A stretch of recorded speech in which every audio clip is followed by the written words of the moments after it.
Hi, my little calaveras. Welcome to, or welcome back to my channel. If you're new here, hi, hello, my name is Jinx. And if you're returning, welcome back.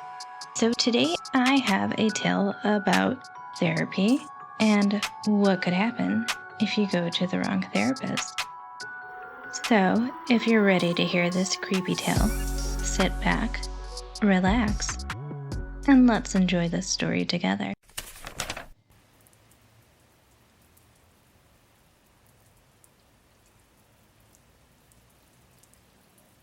I'm writing this because I need to get it out.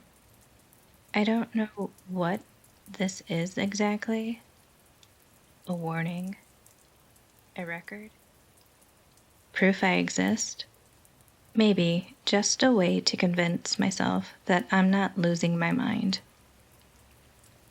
Because that's how it works, right? That's how they get in.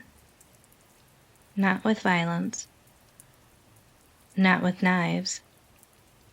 With questions.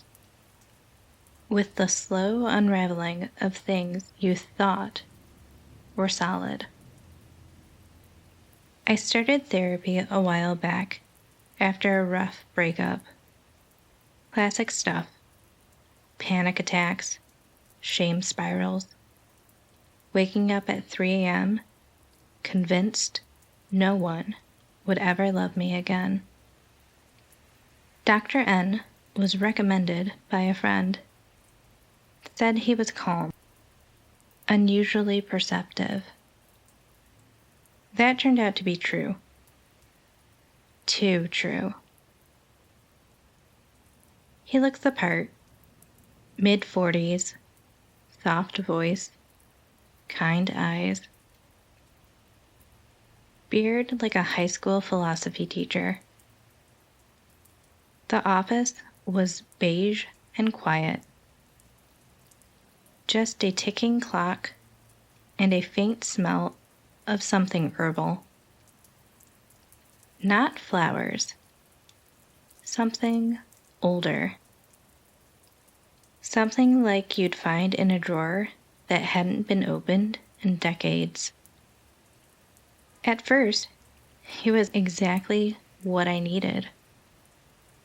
He never interrupted, never pushed, just asked the right questions at the right time. A few sessions in, I was telling him things I hadn't told anyone. Things I hadn't even formed into words before. That's what makes this so hard. He didn't feel dangerous. He felt safe. Until one day, he didn't. It was session 14. I remember because I just started to feel like I was making progress. We were talking about my fear of home invasion. Not just the fear, but the rituals. Triple checking locks, leaving the hallway light on, sleeping with a flashlight under my pillow. He smiled and said,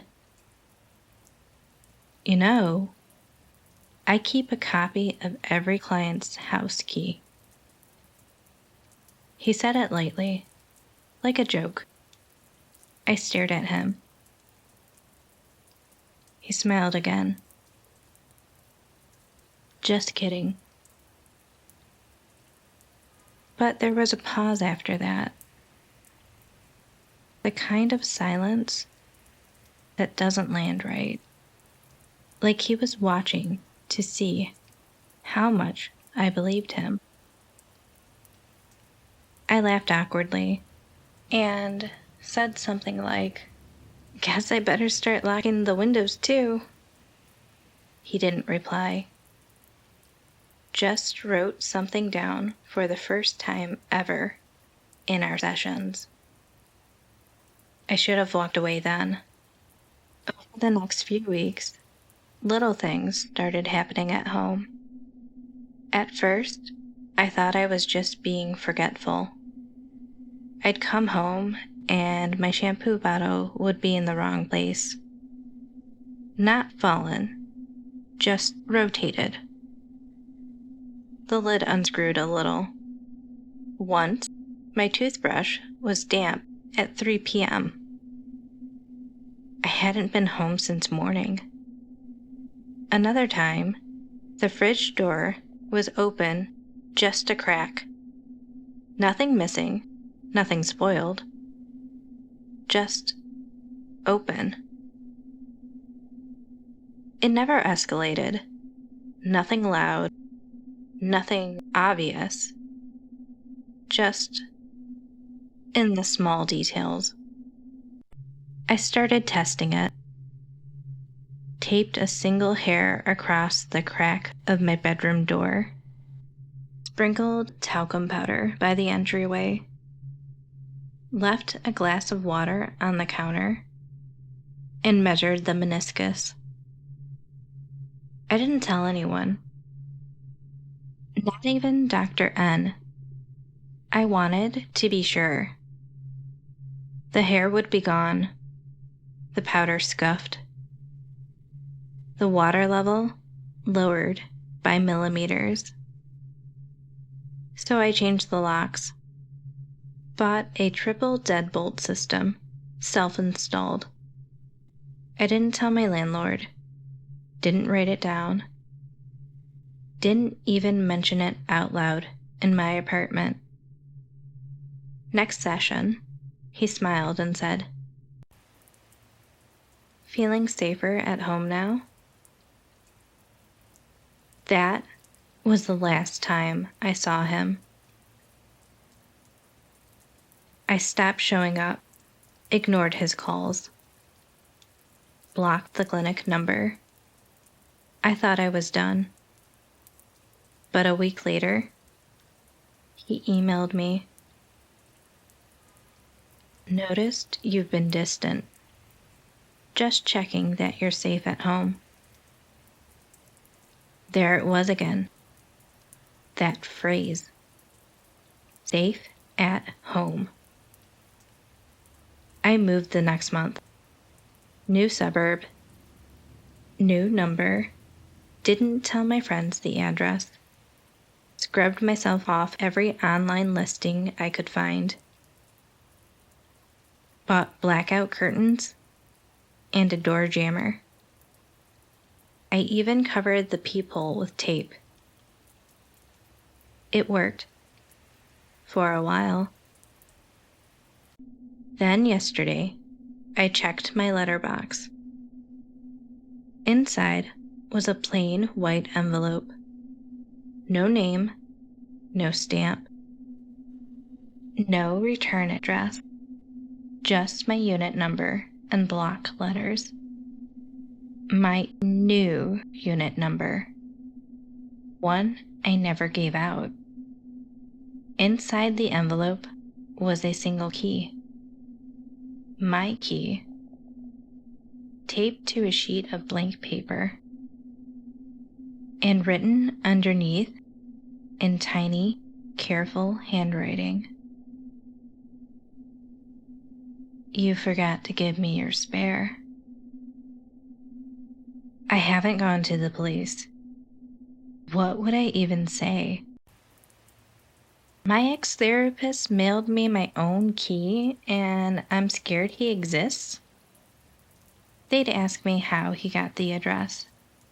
I wouldn't have an answer. They'd ask for proof. I don't have any. They'd ask if I was still taking my medication. And maybe that's the point.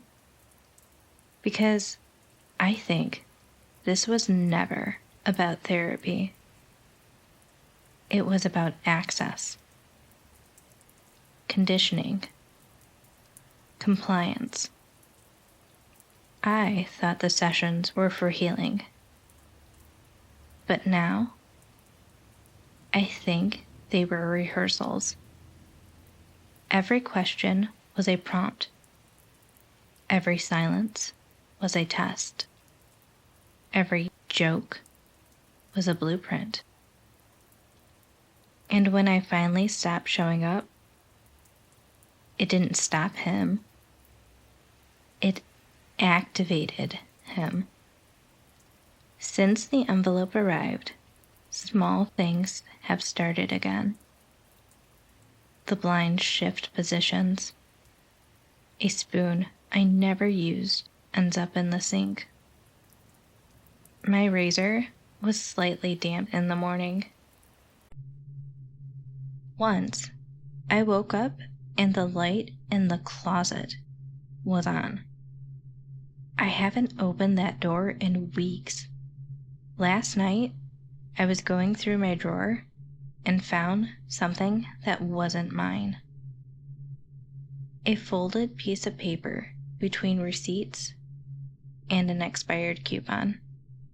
It was a printout of my original intake form from last year. Date stamped, signed, my handwriting. But under the notes section, in red pen, was something new.